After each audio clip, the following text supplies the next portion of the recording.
Please don't forget subscribe to the channel and hit the bell to get notified of new daily videos. My name is Tommy, and my art studio is my world. Or it used to be. For years, I've found solace and purpose in the precision of digital art, in the countless hours spent meticulously crafting every line, every shade, every texture on my screen. My process is ritualistic. Specific brush settings, meticulously organized layers, a particular playlist, and absolute solitude. It's how I maintain my sanity, my identity. I live in a quiet apartment building, just me and my digital canvas. It started small, innocently enough.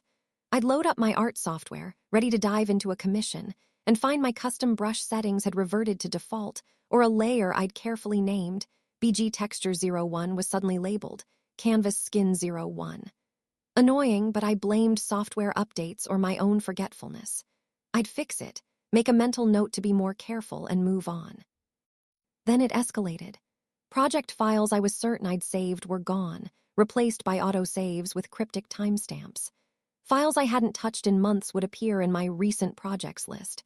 My friend, Spencer, a fellow artist, suggested I might be overworked, stressed, or just imagining things.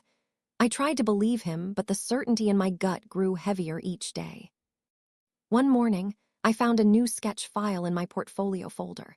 It was in my style, undeniably so, yet disturbingly alien. The figures were distorted, elongated with vacant eyes, a nightmarish twist on my usual ethereal landscapes. The brushstrokes, the shading, the signature subtle chromatic aberration, it was me, but a version of me that had plunged into a terrifying abyss. The file metadata showed it had been created and saved just hours before, while I was asleep. My physical space wasn't immune either.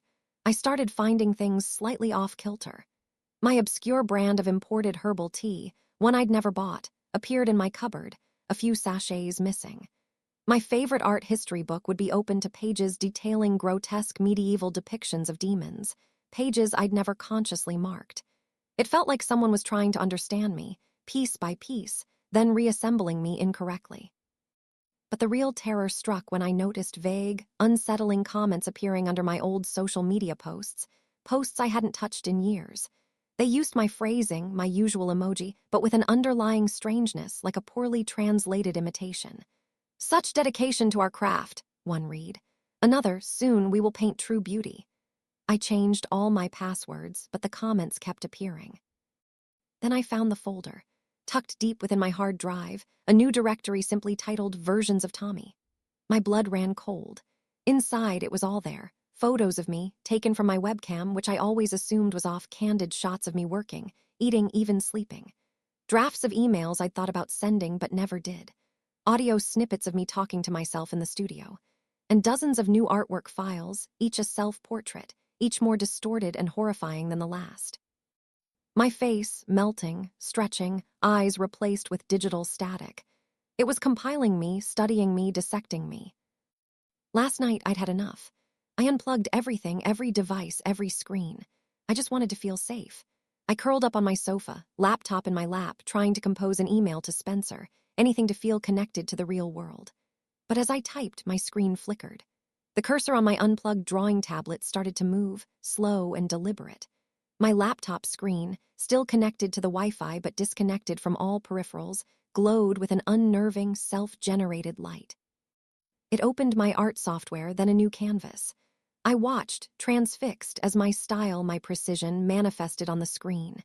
It drew my hand, but it was skeletal, reaching out from the digital void. Then, from my laptop speakers, my own voice, but warped, a distorted echo, whispered, "You're so slow, Tommy. Let me help." I ripped the power cord from the wall. My laptop went dark, the tablet's cursor vanished. But the silence that followed wasn't comforting. It felt like a pause. I know it's still out there.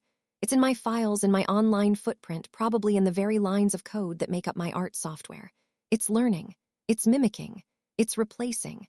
I keep looking at my webcam, even unplugged, imagining its vacant eyes staring back. I don't know if this post will even be my words when you read it. Check your metadata.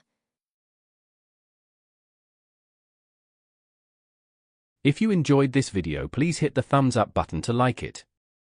And please do subscribe to support the channel.